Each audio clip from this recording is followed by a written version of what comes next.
dejo a una persona no autorizada, sin credenciales físicas, entrar al centro de datos. Sí, pero el usuario eh, llevó una USB y la conectó a la red. Sí, pero el usuario vio algo anómalo en su computadora, pero como era viernes, dijo, "Ah, lo veo el lunes", y se fue. Ese era ransomware registrándose, ¿verdad? Entonces, estas estadísticas son reales y por eso es que se debe de enfocar en el usuario, ¿sí? Entonces, la, las personas, su cultura sobre seguridad de la información, sus prácticas dentro de la organización, marcan realmente la diferencia dentro del blindaje 360 que debería tener cualquier organización, por muy grande o por lo que sea. Sí, mientras más grande es, maneja más información, mucho más sensible. Pero la información también es muy importante para una pequeña empresa. Por ejemplo, si una pequeña empresa, una pyme, tiene 5 clientes y con esos 5 clientes tiene para trabajar todo cada mes, ¿verdad? Y solo se enfoca en 5 clientes, porque tiene 5 empleados, supongamos, vamos a hacer así. 5 empleados y tiene 5 clientes. Pero si vienen a alguien y le logran robar la información de quiénes son esos 5 clientes, cuánto facturan, qué les vende, a cuánto les vende, quiénes son sus contactos, alguien pudiera hacer otra empresa, venderles eso mismo a esas mismas personas más barato. Como tienen la información, la pueden utilizar, ¿verdad? Y esto, ¿cómo afecta a una pequeña empresa? Pues va a quebrar. Entonces, no, tampoco es que el tema de seguridad es de que nos enfoquemos solo a, no, es que no va a pasar a mí o no le va a pasar a esta pequeña empresa porque es muy pequeña, ¿quién se va a fijar en eso? Pero realmente, al final, la información le es útil a cualquiera, dependiendo del contexto también en el que esté buscando esa información. Entonces, se pueden tener todas las tecnologías, las mejores, que pueden dificultar a un atacante que logre una intrusión positiva. Sin embargo, por alguna mala práctica, por ejemplo, en el uso de contraseñas, en un mal hardware que le hayan hecho a un equipo que pusieron en la red, entre otras cosas, pueden permitir de manera fácil la intrusión a información sensible y confidencial. Entonces, es necesario esa instrucción, esa concientización, esa capacitación al usuario. Porque, de nuevo, de nada nos sirve toda esa infraestructura que tenemos, toda esa plata invertida, todos esos proyectos, si el usuario sigue haciendo lo que hace un usuario, ¿verdad? Realmente no nos ayuda. Y esta forma gráfica de poder ver, ¿sí? A esto es lo que hablábamos al inicio con seguridad o defensa en profundidad, ¿verdad? Las diferentes capas. Tenemos al centro, lo más importante, la información, y toda esta información pues la vamos protegiendo en diferentes capas. Una capa por sí sola no es suficiente. Bien, no es suficiente nuevamente tener un firewall y ya tengo seguridad. Y realmente muchas empresas, con muchos usuarios, con muchos clientes, lo consideran así. No, no te preocupes, ya tengo un firewall y creen que ya están protegidos. O no se preocupen, no me interesa un tema de endpoint protection porque ya tengo un firewall. ¿Sí? Y no es así. Es responsabilidad nuestra que estamos en esta industria, pues concientizar a esos usuarios sobre cómo realmente funciona y cómo realmente está expuesto. Entonces tenemos las diferentes capas, ¿sí? Y realmente quien tiene las llaves para poder acceder hacia esa data es el usuario. El usuario tiene las credenciales, el usuario tiene las contraseñas, el usuario tiene el token de doble factor de autenticación, el usuario tiene los permisos, la computadora, el usuario tiene los permisos. Entonces el usuario es el que puede entrar acá. Entonces, si no protegemos al usuario, cualquier atacante que logre vulnerar al usuario va a poder acceder a los datos, por mucha protección que tenga. Entonces, por eso es la importancia del enfoque del usuario. A lo largo de la historia, los usuarios han sido lastimosamente menospreciados y muchas veces relegados a un segundo plano en la lucha contra los ataques informáticos, brindándole las herramientas adecuadas y el entrenamiento continuo y oportuno los pondrá en la primera línea de defensa en esta lucha contra la ciberdelincuencia. Lo cierto es que sin importar su nivel técnico, el nivel técnico del usuario, o lo poco, lo mucho que sepa de tecnología, todos de alguna manera o de alguna forma terminamos siendo usuarios, ¿verdad? Entonces, si lo pensamos, así es, o sea, no hablemos de los usuarios como esos usuarios, sino que también nosotros somos usuarios. Somos usuarios de WhatsApp, somos usuarios de redes sociales. Y aquí hago la pregunta, o sea, imaginemos, nosotros somos estudiantes de seguridad. Díganme, ¿quién tiene habilitado doble factor de autenticación en sus redes sociales?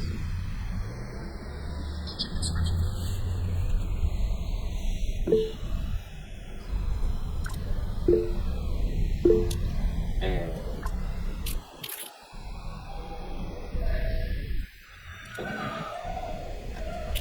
eh,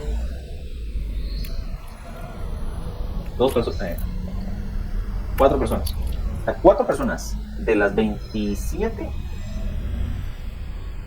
tienen habilitado doble factor de autenticación en sus redes sociales. Los demás no lo tienen, por lo que entiendo.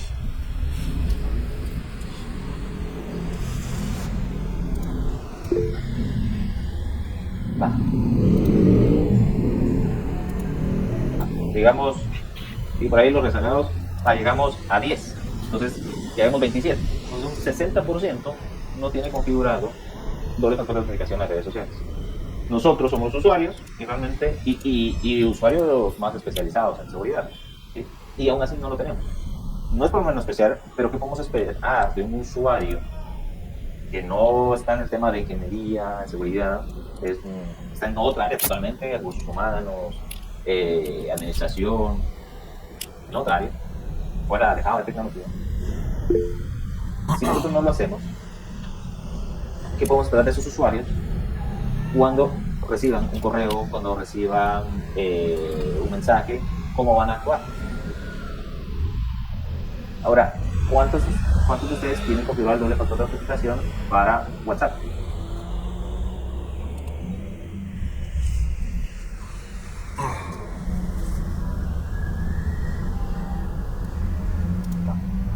¿Qué?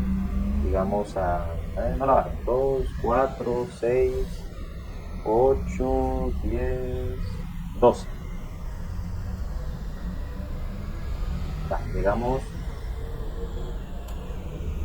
Llegamos a 55%. ¿Sí? Entonces quiere decir, la mitad también de los usuarios no lo tienen configurado. ¿Qué podemos esperar de otros usuarios que tampoco están en tecnología? ¿Sí?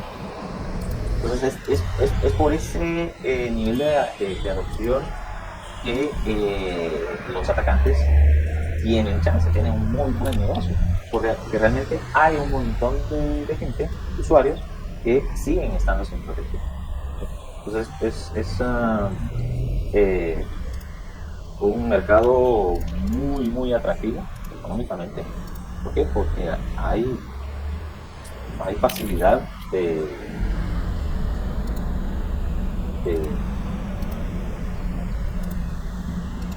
hay facilidad para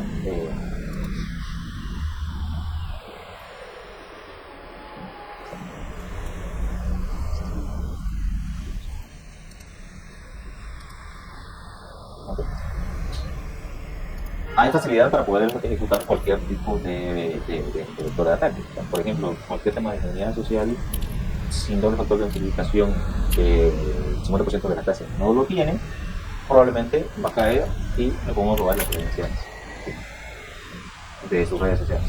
Y con eso hacer los ataques de ingeniería social a los usuarios. ¿Sí? Entonces lo común que pasa cuando le roban a uno las redes sociales, que le escriben, que entran ahí al Messenger, ven con quién hemos tenido conversación últimamente, y le escriben.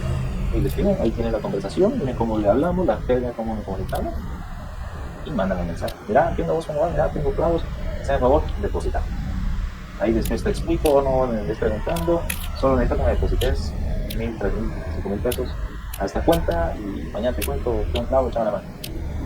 Y por el momento se hace la transacción. Y así hay un montón. En el tema de WhatsApp, lo mismo. Si yo veo que están escribiendo de un teléfono, ya el número de WhatsApp de esta persona con la que comúnmente hablo, y está, y igual y todo, pues no tengo por qué desconfiar. Estos usuarios caen. Como caen, transfieren, hay plata y más personas se involucran en hacer este tipo de negocio, porque al final es un negocio y es un negocio muy rentable.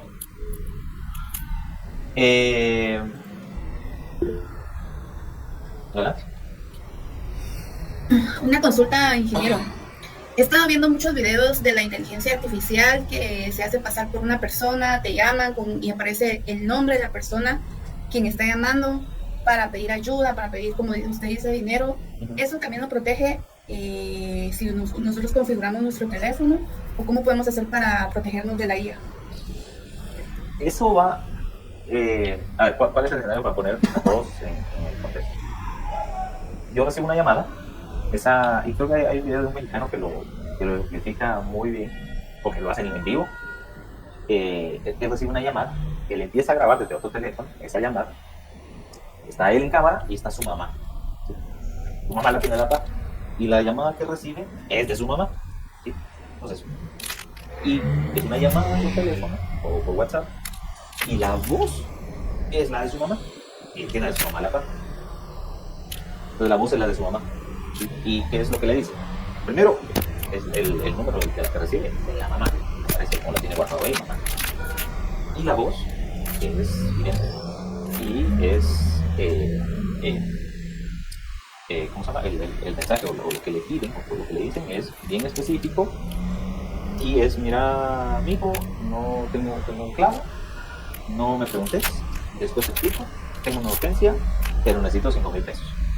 Transferímelos a esta cuenta porque yo no tengo mi tarjeta, pero tengo un clavo. Ayúdame y después hablamos.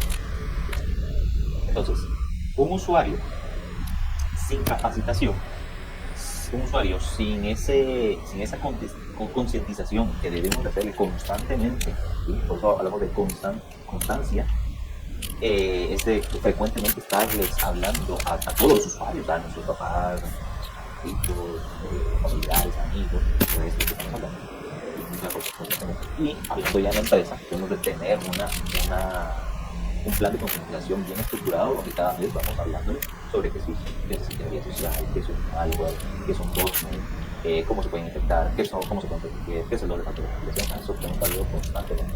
Entonces, cuando un usuario está capacitado en los conceptos o cómo pudiera identificar esas acciones, puede, en base a ese conocimiento, identificar qué es lo que está sucediendo.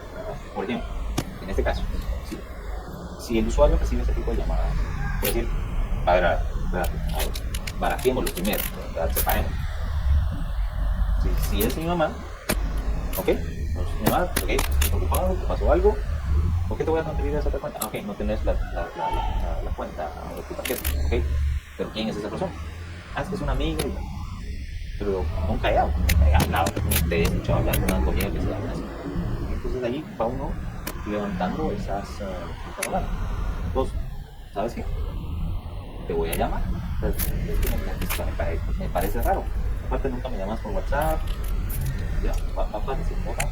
Entonces uno debe de estar alerta. Más sin estar bien, mi mamá nunca me pide dinero.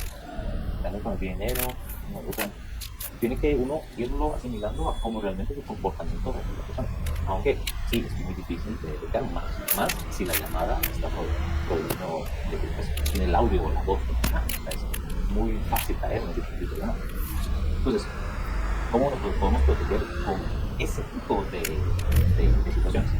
Primero, para que esa llamada haya podido ser generada por el mismo número, quiere decir que hubo un proceso previo de un SIM swapping, quiere decir cambiaron la tarjeta SIM y por ende pueden generar llamadas con el mismo número.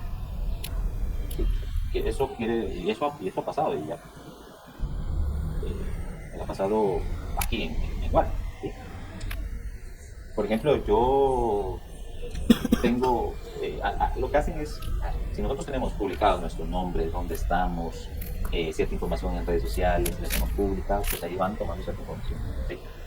Entonces, por ejemplo, por ahí alguien subió una factura, por ejemplo, alguien dijo, me compré tal cosa y subió la factura, mire, me costó, y quería hacer su show para decir que se había comprado, no sé, cualquier cosa. Y ahí estaba la factura. La factura decía su NIT. Si consultamos el NIT en la SAT, nos va a dar el DPI.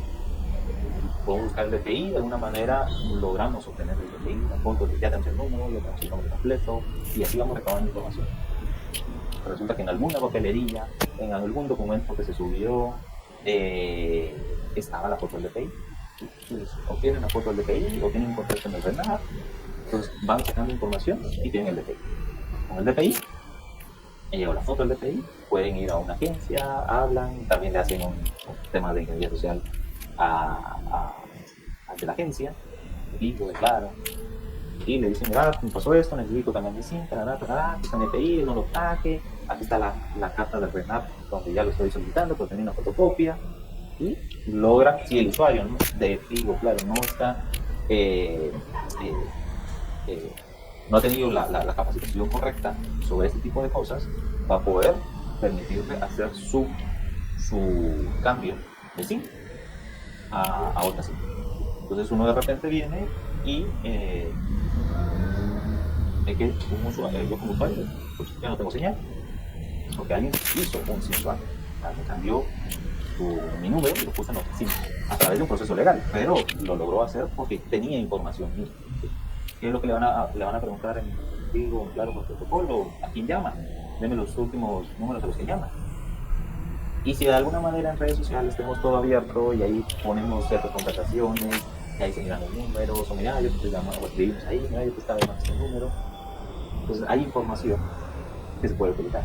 Entonces se logra que me quiten el número, de ahí registro el WhatsApp, no tengo doble factor de autenticación, entonces solo me lo registro, no tengo ningún PIN que tenga que saber y que la persona tenga que saber, y de ahí ya genero la llamada. Entonces de ahí ya puedo generar la llamada a la mamá, a Gualico, ¿no? Ahora con la voz de la mamá, ¿cómo pudieron hacer? Probablemente en video, redes sociales, donde salen hablando. Varios videos ahí, se le meten a un teclador de estos de inteligencia, ya saca ahí con varios videos, y ya.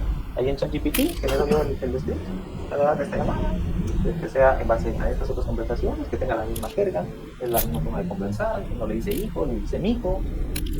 Entonces todo ese tema lo perfilo bien, lo refino, y le digo a ChatGPT que esto, que el script lo haga convincente, que exprese esa necesidad de urgencia. ChatGPT le pone las palabras correctas, ¿verdad? Eso lo pongo a generar el audio y ya, va la llamada. ¿Sí? Entonces, ¿cómo es posible? Así es posible. ¿Se dan cuenta? Un usuario no capacitado, un usuario que no, porque no tiene esa capacitación, no habilita esos mecanismos de seguridad que hoy ya son fáciles de habilitar. Entonces puede caer fácilmente. Entonces, ¿cómo nos podemos proteger de ese tipo de ataques? Con concientización. Solo con concientización y activando los mecanismos de seguridad que tenemos. ¿Qué tenemos? Cambio de contraseña frecuentes, doble factor de autenticación, no estar publicando en redes sociales todo, o por lo menos no público, ¿verdad? O sea, refinar bien qué amigos tenemos ahí y qué información publicamos. ¿Sí? Entonces con eso pues vamos protegiendo un poco más, vamos creando esas capas de protección, ¿verdad? Y no estamos tan expuestos. No sé si te respondí. Si te respuesta y quedó claro la respuesta.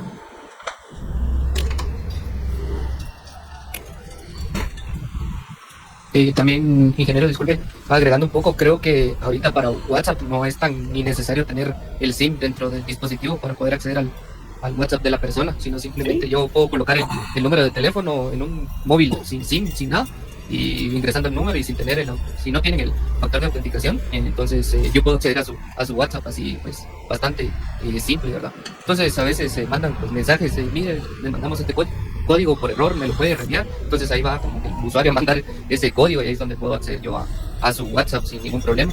Y pues con temas de la IA, si la persona es mucho de mandar notas de voz, pues yo descargo esas notas de voz, se las pongo a una IA que no recuerdo el nombre, pero sé que hay una que puede estudiar todo eso, la puede entrenar con la voz de la persona, entonces ahí ya puedo mandar audios de voz con la voz, ¿verdad? Entonces, por eso es importante el doble factor de autenticación en WhatsApp, y pues no responder códigos, reenviar esos códigos, ¿verdad? Porque no, no son del aplicativo como tal. Correcto. Sí, incluso con el doble factor de autenticación. Si yo no estoy consciente, yo utilizo el mismo para todos, y ese mismo código es mi fecha de nacimiento, y yo publico en redes sociales, llegué a los 30, a los 20, hoy, ya van a saber que hoy es 18. Entonces van a saber que yo el 18 de enero de 1925, del 2000, ¿sí? Así. Entonces ya saben que van a poder probar con esos 6 dígitos. 1801-2000 o 20 o 00. Entonces prueban. Entonces, si tampoco estamos conscientes de cómo debemos de protegernos, por mucho factor de doble factor de autenticación que tengamos, si estamos del otro lado descuidando cierta información, van a poder tener. Y con el compañero, en el ejemplo de una llamada en WhatsApp o de un mensaje en WhatsApp, no es necesario hacer toda la vuelta lo mencioné por claro. ¿Sí? Básicamente es, ¿cuál es su número? ¿Es un número en WhatsApp? Sí. ¿Cuál es su número? Y ya. Entonces es importante, sí, el doble factor de autenticación, pero aparte es qué código le vamos a poner. Podemos en seguridad, para todos estos factores de autenticación, se deben cumplir tres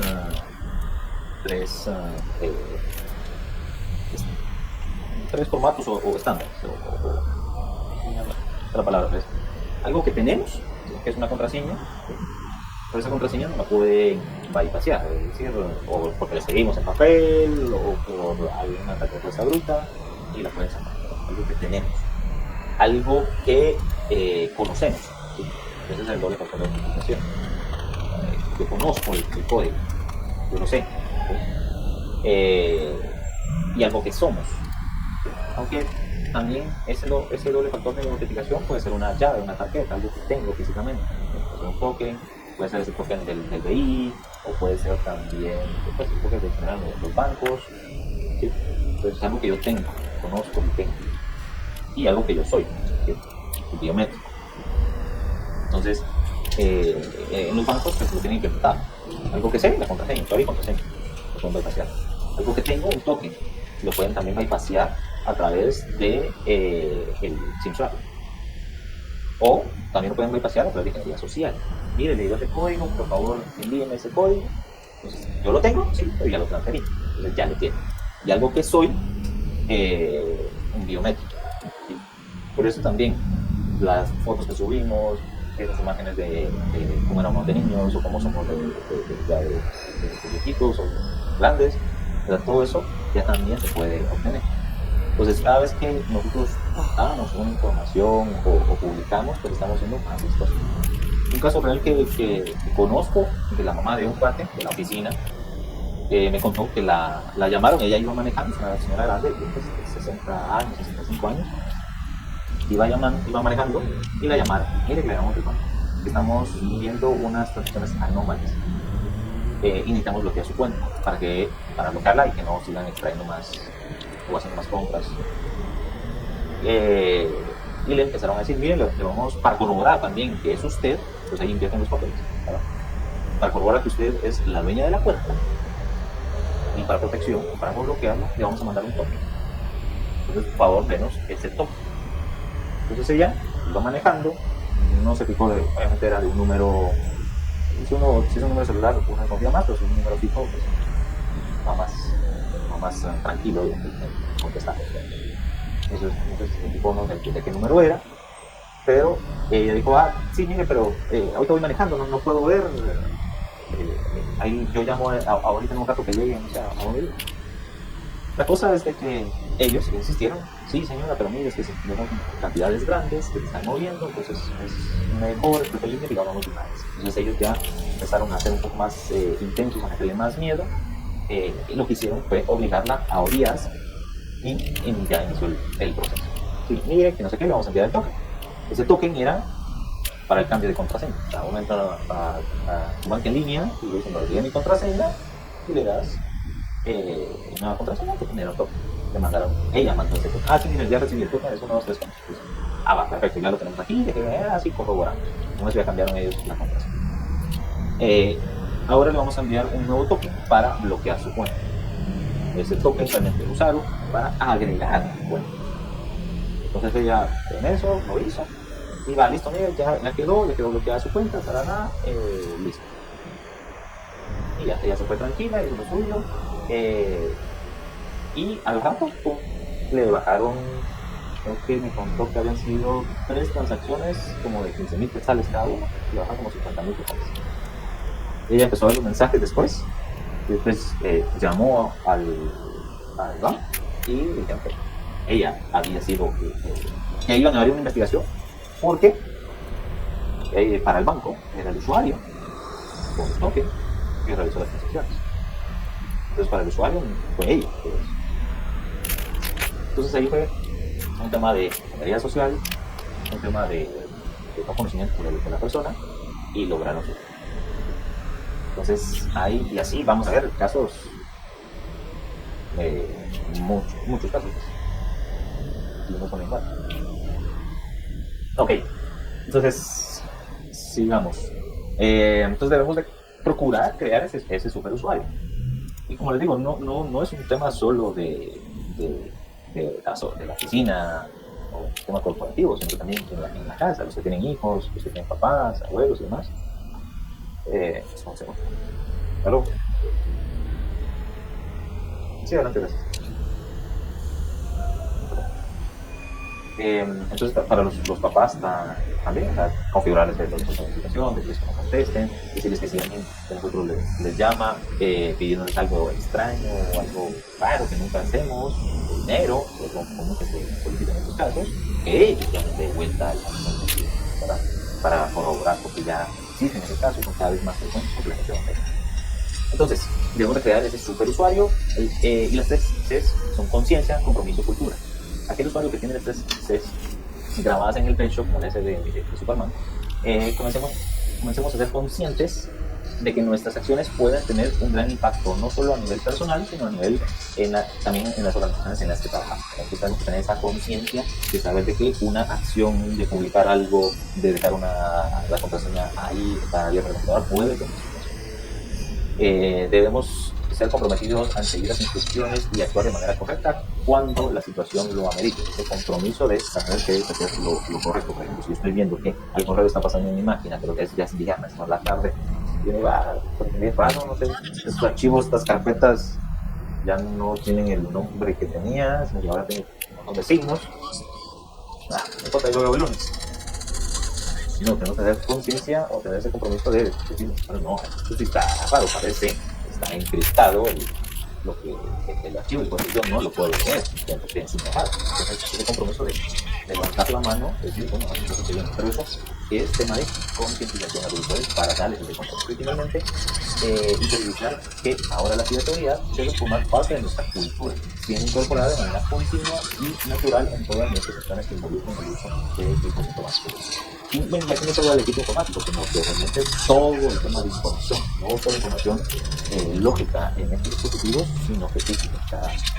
Tan fácil que es estudiar o revisar la basura de una persona, identificar ahí si tienen una tarjeta de crédito, esta es la terminación, este es el nombre completo, porque muchos vienen y tiran entonces ahí podemos ver movimientos, podemos ver comportamientos, podemos ver que consumen sobre la shell, consume solamente el saco, consume algunos que no burgues, o sea, podemos hacer bastante, o sea, tenemos bastante información que se puede utilizar de la base de las personas. Entonces, si alguien realmente quiere hacer una técnica para poder certificar a una persona, es muy sencillo. Nosotros mismos dejamos todo esto a la persona. Entonces es importante ahí destruir información, no compartir. ¿Sí? Entonces la próxima vez que recibas un correo sospechoso, una llamada telefónica solicitando información personal o alguien que te pida que le compartas tus contraseñas, recuerda que nosotros los usuarios debemos ser siempre el eslabón más débil en la cadena. O sea, pasar de ese usuario que no no sabe mucho, no sabe qué actuar o decía todo o no revisa, a ser ese usuario más consciente, tener esa cultura de decir, no, estamos en seguridad, no cultivar toda esa verificación, que es como que decir a alguien más que lo haga, ¿verdad? Para que el tema completo. Bueno, más bueno, ¿verdad? Entonces, todos aquellos que no tienen doble factor de identificación, revisen todas sus correos. O sea, si el banco convierte en un correo y de ese correo no está doble factor de identificación, pues pudieran cambiar tener acceso a ese correo. Y si ahí les mandan el cambio de contraseña, y ahorita podemos integrar todo en un solo, o sea, vamos a tener los muros, en que hay en gratis, y ahí asociar todas las aplicaciones. Ya no es necesario tener varios. ¿Sí? Por ejemplo, en mi caso yo uso, pues por la oficina empecé a usar el Microsoft Authenticator, y ahí es lo que tengo. Tengo mis cuentas de la oficina, tengo Amazon, Facebook, Instagram, Gmail, Yahoo, PayPal, LinkedIn, AWS, X, o sea, prácticamente todas mis cuentas están ahí. ¿Dudas hasta aquí? ¿O comentarios?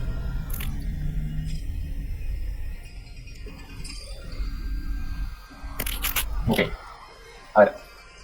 En seguridad de la información existen 3 pilares, que es a donde nos enfocamos para proteger la información: la confidencialidad, la integridad y la disponibilidad. La confidencialidad es básicamente la información es accedida por las personas que están autorizadas en acceder a esa información. Es tener información confidencial, única y exclusivamente pueden acceder a aquellas personas que tienen derecho o que por definición tienen derecho a acceder a esa información. Entonces, con esto es aplicar políticas para que no todos los usuarios tengan acceso, solo aquellos que no es necesario publicar cierta información innecesaria, o pues publicar no me refiero en redes, sino que en portales o en el intranet de la corporación, para que todo el mundo tenga acceso, ¿verdad? Integridad: la información permanece inalterada ante accidentes o intentos maliciosos. Solo se puede modificar la información mediante autorización. Es decir, todos los datos tienen que estar íntegros y en todos los estados de los datos, es decir, en el almacenamiento, en el transporte y en su manipulación. En el almacenamiento es integridad de los datos, es decir, proteger esas bases de datos para que nadie pueda llegar a escribir o alterar esos datos sin que sea a través de un mecanismo autorizado. El ejemplo que les mencionaba de salud: alterar los datos de salud de una persona pudiera afectar en la integridad de sus datos.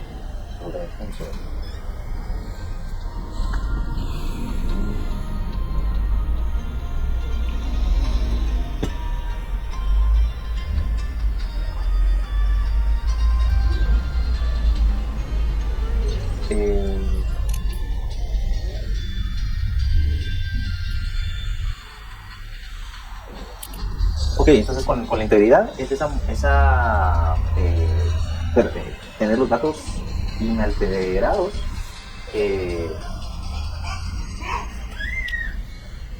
¿sí o no? Sí, adelante.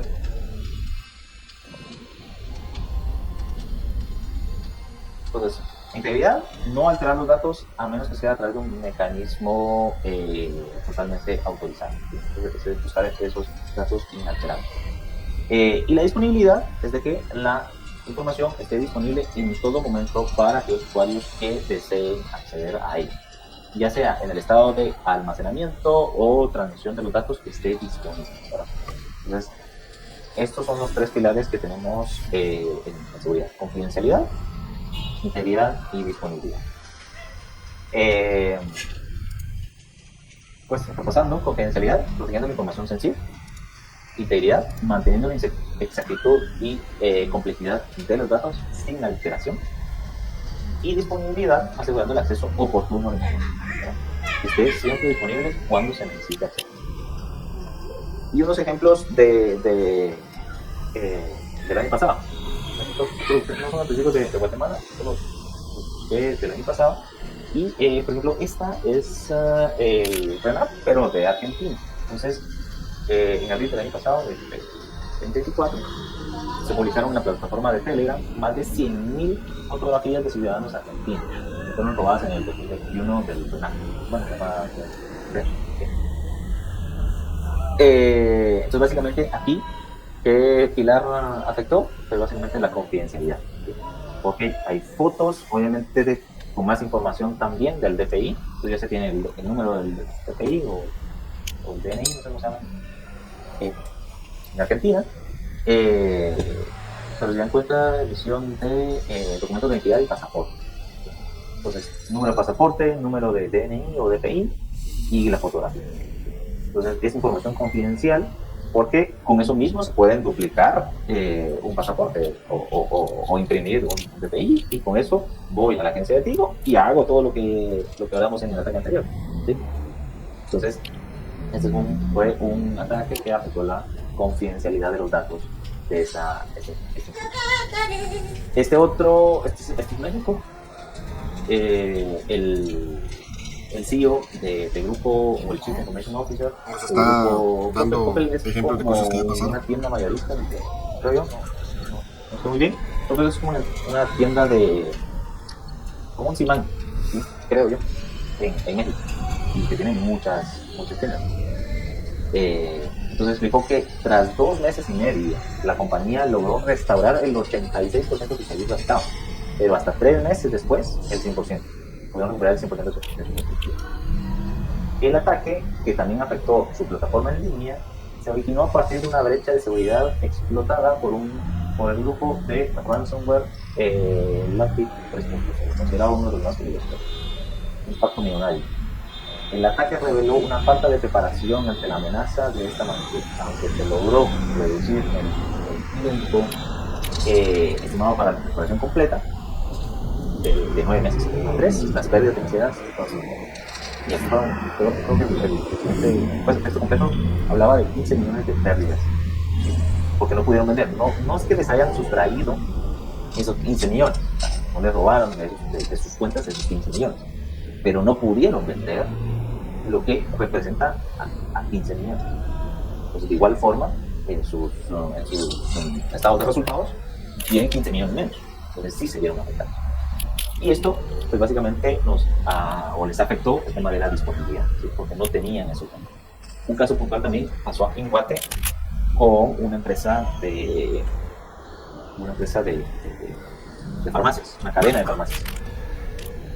Lo que pasa es que los de Guate no son tan públicos, ¿verdad? Porque no somos tan pequeños y como no hay tanto seguimiento, y también porque las empresas no son privadas, no exponen sus casos, ¿sí?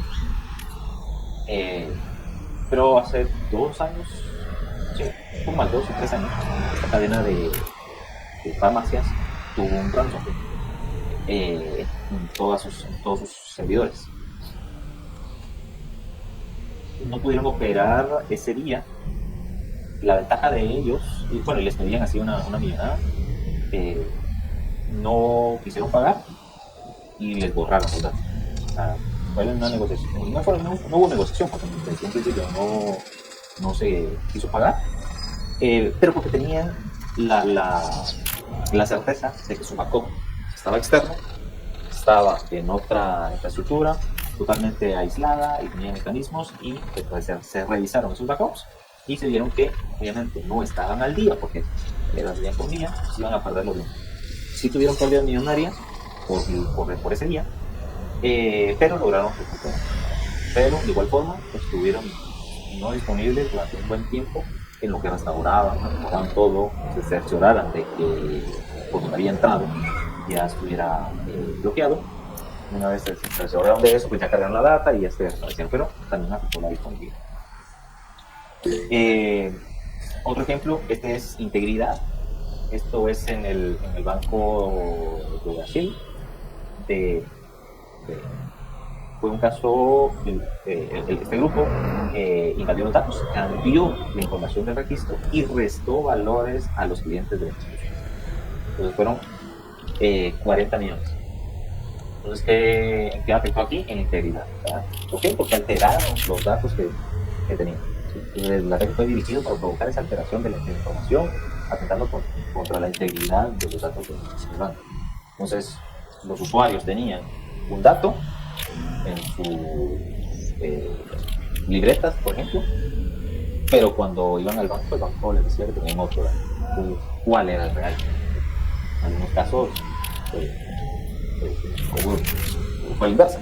Alteraron y un usuario tenía más. Entonces, en este caso, pues, afectó esa integridad y fíjense pues, todo lo que conlleva saber realmente cuál era el dato exacto que tenía esa cuenta. Y hablamos de millones o cientos miles de cuentas. ¿No? No millones, pero cientos miles de cuentas, sí. ¿No?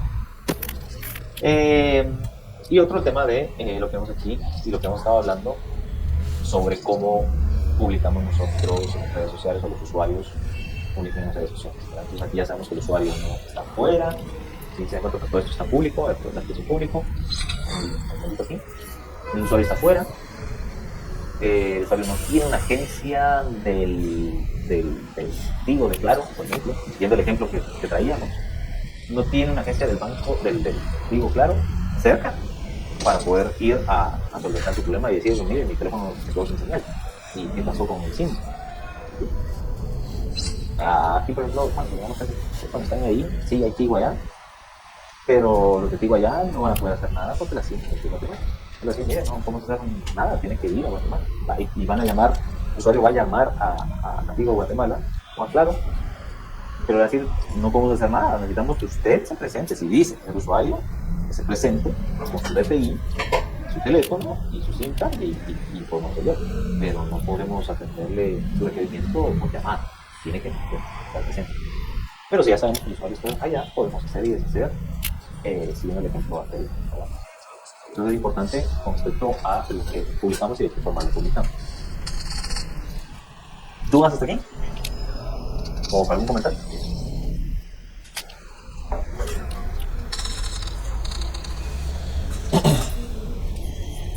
Ok, ahora vamos a hablar de las diferencias y similitudes de ciberseguridad, seguridad de la información y seguridad informática.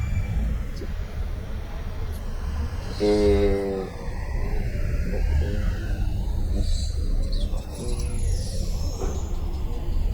Bueno, vamos a ver si no sé por qué me aparece. A ver, hablemos de estas dos. Seguridad informática y seguridad de la información. Seguridad informática es la disciplina que se encarga de proteger la integridad y la privacidad de la información almacenada en el sistema informático. Protegerla de cibercriminales. Y la seguridad de la información es el conjunto de medidas preventivas y reactivas que afectan al tratamiento de los datos almacenados y permiten almacenar y proteger la información. Dicho de otras palabras, seguridad informática protege los datos en soluciones informáticas, es decir, en sistemas, ¿sí? Se encarga de la protección, la integridad y la privacidad y la disponibilidad de los sistemas, de toda la informática, de bases de datos, de aplicaciones. Pero seguridad de la información es más general, es más amplio, abarca más, ¿sí? Porque no solo se enfoca en los sistemas, sino que seguridad de la información es el entorno completo, lo que estamos viendo, por lo que hemos venido hablando, el usuario, el perímetro, físicamente, lógicamente, el guardia de seguridad, que las cámaras, que las rejillas, que doble control de aplicación, que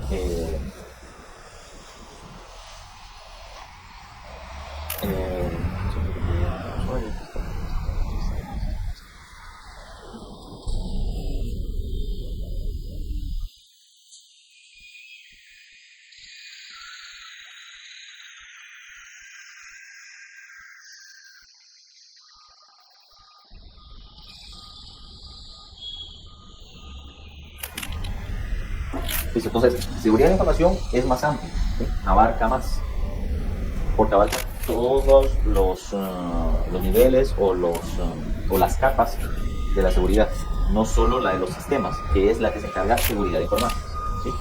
¿Tengo claro el concepto? Y ciberseguridad, ciberseguridad pues, se encarga de todo el ecosistema de protección, específicamente son para los ciudadanos, ¿sí? Entonces, en general, y específicamente estas dos que son las que son más comunes por la similitud también de los nombres. Seguridad informática es asociada a la seguridad en los sistemas informáticos. Y seguridad de la información es más amplio y abarca todas las medidas preventivas y reactivas para la protección de los datos en cualquiera de sus formatos. Por ejemplo, formato físico, tipo de papeles y demás, o formatos electrónicos. Pero también abarca todo el tema de infraestructura, todo el tema físico, todo el tema de lógico y demás. Obviamente abarca muchísimo más.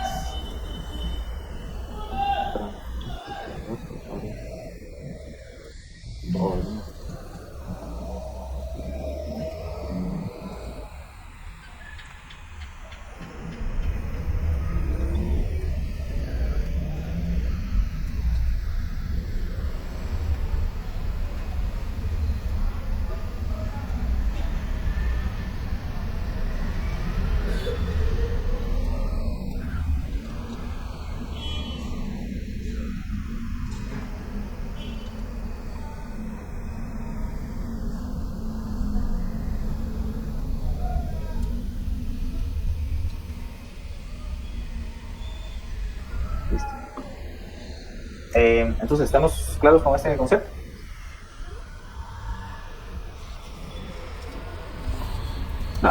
Ahora, dentro del sistema de gestión de seguridad de la información, uno de los primeros pasos y puntos es la identificación de los activos de la información, ¿sí? Esos activos donde vamos a guardar toda esa información. ¿Y qué tipo de activos estamos hablando? Información contable y financiera. Esto no necesariamente tiene que ser bases de datos, sino que pueden ser temas de facturas, temas de licitaciones, toda la información contable, financiera, libros y demás, es un activo de información, ¿sí? Distintamente que sea papel o que esté en una base de datos a través de una aplicación, ¿sí?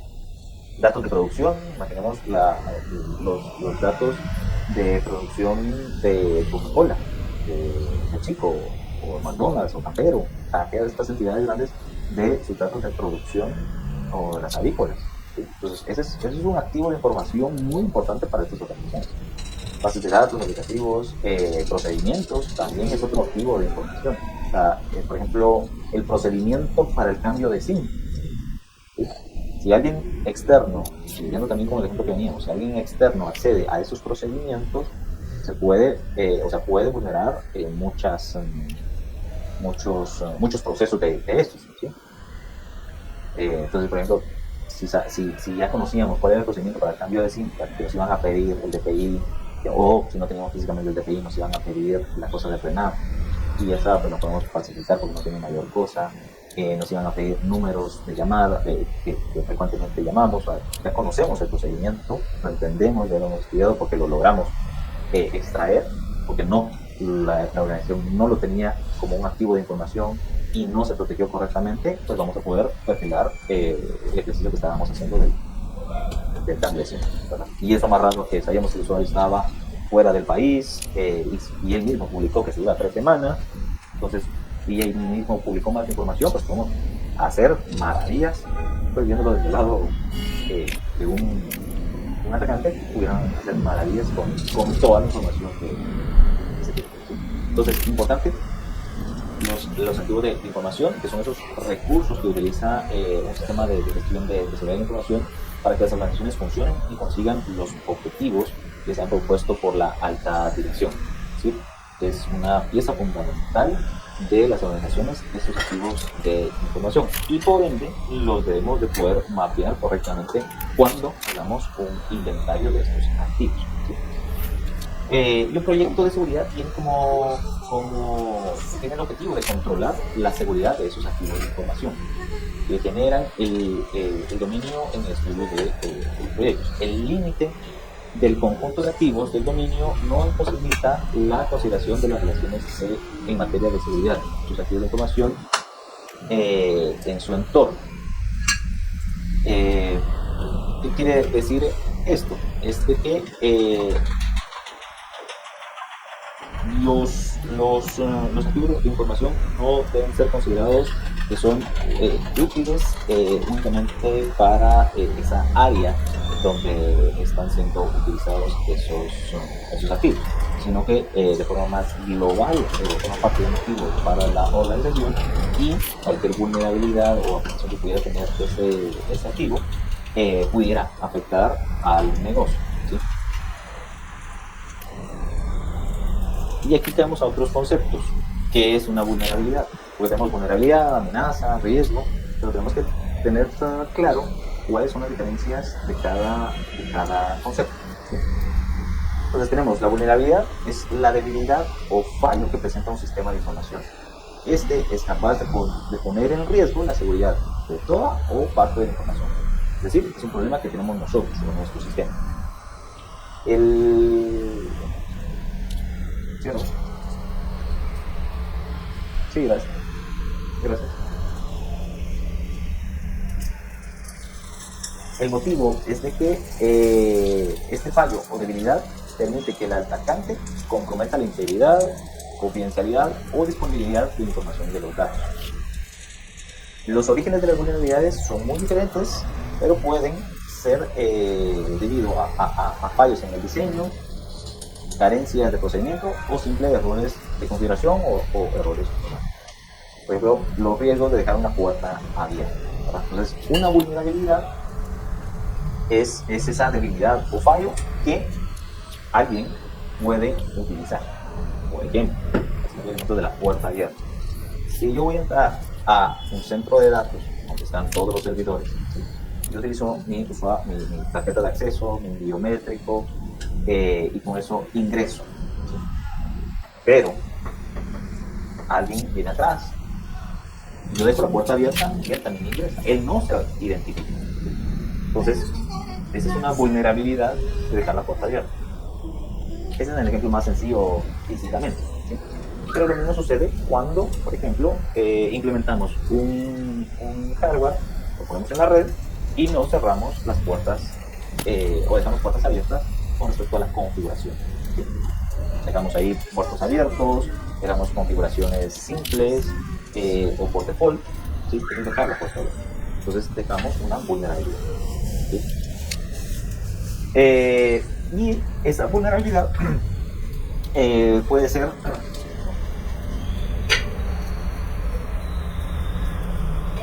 aprovechada, ¿sí? Por una amenaza. Sí, sí, la amenaza es la acción que se vale de una vulnerabilidad para actuar contra la seguridad del sistema de información. Estas acciones son siempre peligrosas, pero obviamente si existe una vulnerabilidad, su efecto se posibilita y se multiplica. Amenazas siempre van a haber, pero depende de las vulnerabilidades que tengamos para que eso se vuelva una afectación para nosotros. Entonces la amenaza forma parte del lado contrario de nuestro sistema, es decir, todo aquello externo a nuestro sistema pues va a ser una amenaza, porque va a estar buscando todas estas vulnerabilidades, ¿sí? Entonces, ¿qué pudieran ser? Temas de dirección de servicios, virus, malwares, ataques de fuerza bruta, activación de aplicaciones web, archivos ocultos de phishing, que tienen robadas, vida social, robo de cuentas. Sí. Todas estas son amenazas que andan buscando tratar de explotar una vulnerabilidad. Un usuario un usuario no capacitado es una vulnerabilidad para una amenaza de ataque de ingeniería social o de virus. Bueno, de hecho, te toca.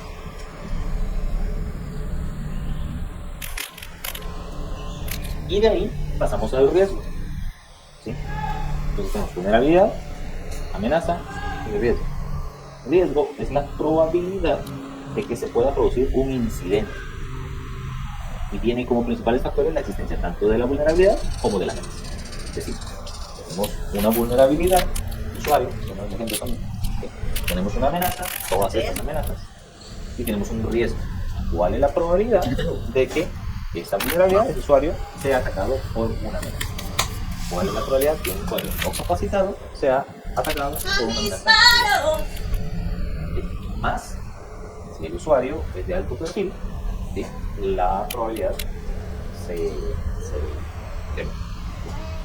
entonces se trata de una cifra que indica cómo es posible que cómo de posible es que una amenaza con el aprovechamiento de una vulnerabilidad presente se materializa, produciendo impacto negativo.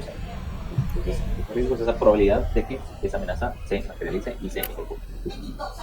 Y un incidente es un evento que pone en riesgo la integridad, la confidencialidad o la disponibilidad de los datos del sistema. Entonces, para hablar de estos tres conceptos en un ejemplo, tenemos este ejemplo: robo de información por medio de texto. Y por ejemplo aquí les pongo un ejemplo, si se lee aquí, es una cuenta de Tigo, es un correo de Tigo real que hace pocos días recibimos, y que dice: a todo el personal de Millicom Information Security, a todo el personal de Information Security, debido a la cantidad de solicitudes respecto, habilitamos la opción de utilizar el inicio de sesión único o SSO en el portal de empleados usando las cuentas Facebook. Ahí para nosotros ya no hace sentido, si Facebook ya no hace sentido. Para la mayoría de usuarios, no, pero para más de alguno, te digo, sí. Si estás interesado en entonces utilizar este método, está en este código para vincular. Entonces ahí solamente pide credenciales y ya. Entonces, el ejemplo es: un empleado de la empresa recibe un correo electrónico que parece ser de un proveedor confiable porque se dan se encuentra en la cuenta, la tendencia es de ti, estará algo por ahí. El correo solicita al empleado inicie sesión, solicitando a través de este código QR, en un portal para revisar una facturación de pendiente. Este es el ejemplo, pero yo lo estoy para más real. Es una factura pendiente, pero sin sospechar, el empleado hace clic en un enlace malicioso que lo lleva a un sitio falso diseñado para recolectar. ¿Cuál es la vulnerabilidad? En este caso, la falta de concienciación del empleado sobre el riesgo. No detectó que el correo era falso, no vio el encabezado, no vio que realmente no hacía sentido, por ejemplo, o el de la factura o el Facebook con cuentas de Google, no hace sentido. La ausencia de los controles adicionales como doble factor de autenticación, por ejemplo, les pidió sus credenciales, el portal nuevo diseñado, le pidió sus credenciales, las puso y no tenía configurado doble factor de autenticación, que habría dificultado el uso de sus credenciales. Entonces, esa es la vulnerabilidad. En este caso, es falta de concientización del usuario y falta de controles adicionales. Esa es una vulnerabilidad. Ahora, ¿cuál fue la amenaza? La amenaza es el atacante que utiliza un correo como medio para engañar. Vulnerabilidad del usuario, controles, falta de, y la amenaza del atacante utilizando el.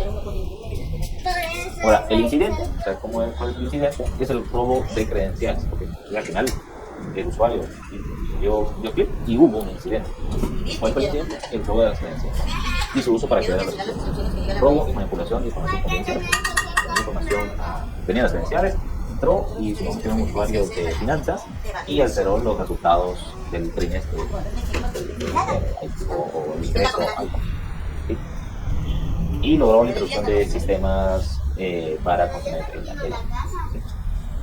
Ahora, el riesgo de la posibilidad de que un atacante utilice phishing para robar credenciales, allá haciéndolo más general, cuál es el riesgo de que esto suceda, que esta amenaza se materialice.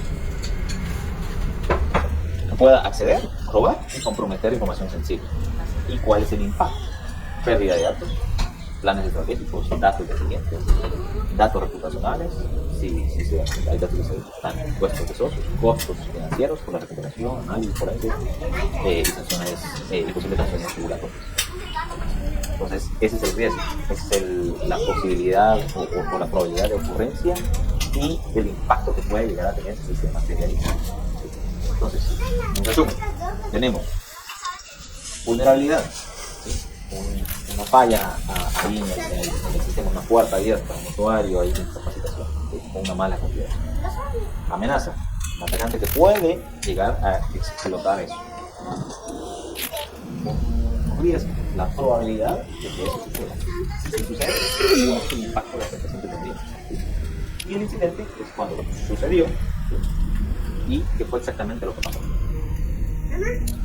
¿Preguntas? Ahí vamos. ¿Dudas?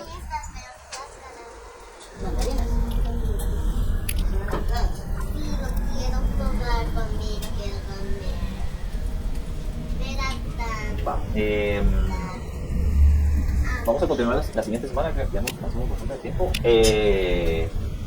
Vamos a seguir entonces. No vamos a dejar la tarea antes que no finalizamos. Los grupos ya están hechos. Creo que hay un par de personas nuevas que se agregaron de último. Van a asignarse al grupo 5. En el grupo 5, por favor, ahí den sus datos para que los integrantes se asocien a ustedes. Estoy en la sección. Adelante, señor Ramón. Bueno, ingeniero, perdón la molestia, fíjese que justo lo que usted mencionaba que va a entrar hace poco, no tengo conocimiento acerca de los grupos, no sé si me podría dar ahí. Como que, Sí, ahorita ¿cuál el grupo 5 les va a compartir ahí el dato de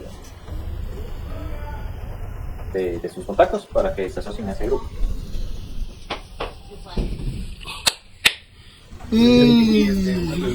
No ha dejado ninguna actividad, No, todavía no hemos dejado actividades. Vamos a dedicar la siguiente semana.